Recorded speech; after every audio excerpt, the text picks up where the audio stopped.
Okay, this is a quick video for those who has the Screaming Banshee and you want to install it on a Honda CBR500R or a similar model like the CBR500. The problem is mounting this, trying to get it to fit on the motorcycle. And when you take the old horn off, the old horn's right here. There's just absolutely no room without interfering with the wheel. And you definitely don't want to interfere with the wheel or the steering. So you can install it there. Now there's a little spacer and screw and two little rubber pieces that attaches the horn. What you do is reuse the screw that attached the horn, and you reuse the spacer and one of the rubber pieces, and you pull the screw out from the side cowl when you take that off, and you don't use this screw anymore, and you use the longer screw that went with the horn, and you put it on this bracket here, and then you use a short angle bracket that you can get when you order your Screaming Banshee. This is a short angle bracket, and then you this comes with this hardware with the horn itself. The new horn, you just mount it on an angle, and it will fit right here, and it'll be hidden by the panel, by the cover. I've been looking for a long time trying to find the perfect spot or the best spot to put it, and this is absolutely the best spot I can find after, laying on the floor for hours and hunting around. Now what I did, the reason why I want this spacer here to move it further away is to have more of a gap here for the sound to come out. Now I haven't done a sound test yet, but hopefully it should be still loud enough and not too muffled by this, but there is a gap for my fingers behind here. So short angle bracket, and this is where this bolt attaches this lower fairing unit, and it does interfere, and here's the old connectors. So, but you can't put it here. I don't recommend you put it here.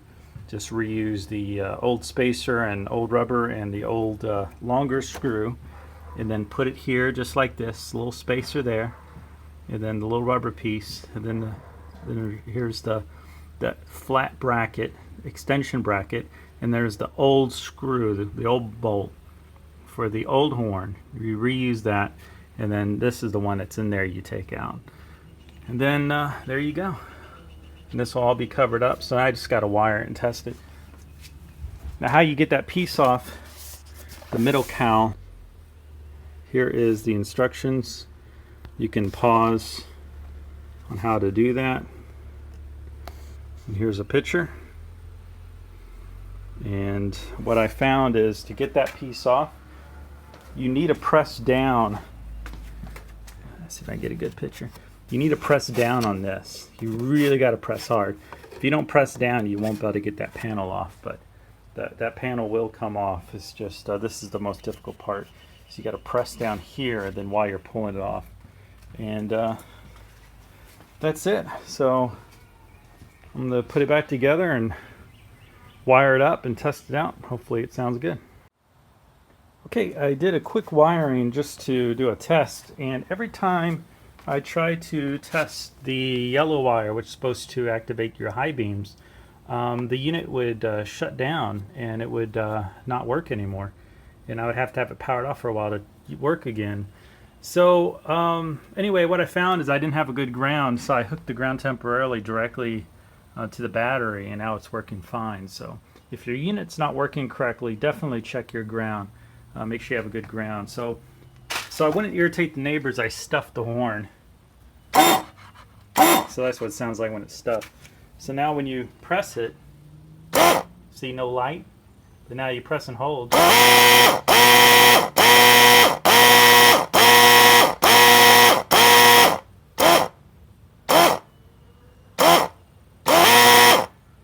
And there it is. Here, let me take the rag out so you can listen to what it sounds like. Whoops, I don't want to short it out. Okay.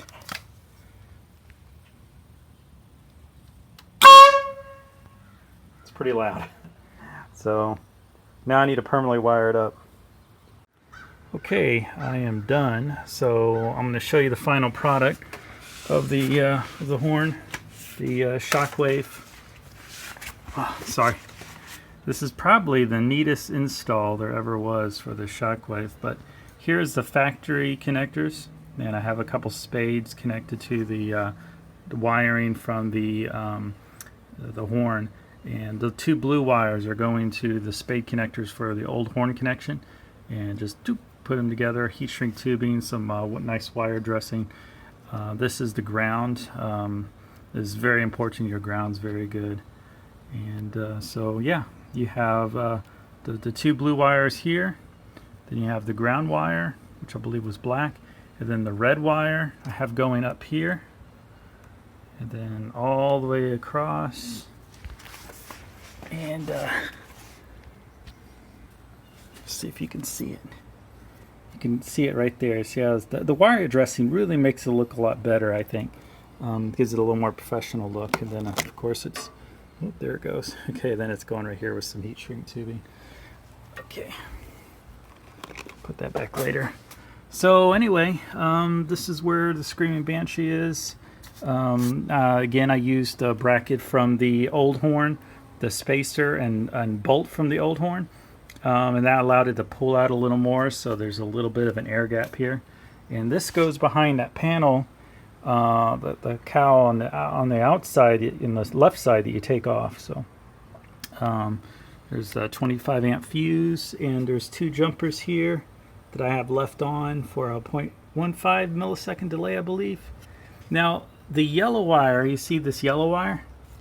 I have it terminated here, and I have it heat shrink tube here and temporary, and I'm going to hook the high beam up later. I believe because this is a LED, it grounds instead of provides power, and this is providing 12 volts, and I need to provide ground. So I think I need to put in a relay, or I'll use a separate light under here. I'm not sure what I'm going to do yet, but I'm just going to leave it here temporarily, and then I'll get to that later. But everything else is hooked up, and that is the final location that I found. I don't recommend you put it where the old horn was, because it can interfere with the wheel and cause you to crash, and it's really close to the exhaust, so I don't recommend it. So this is the Screamy Banshee Shockwave, and took a little while to install, but I was mostly trying to figure out where to put it. So once you do it yourself, and you can just put it where I put it on the CBR500R and any other models of Honda that is similar, this is a good spot. Now I just gotta put the panels back on, and I really need to wash the bike. The bike's getting really dirty, and that's it. I hope you enjoyed the video.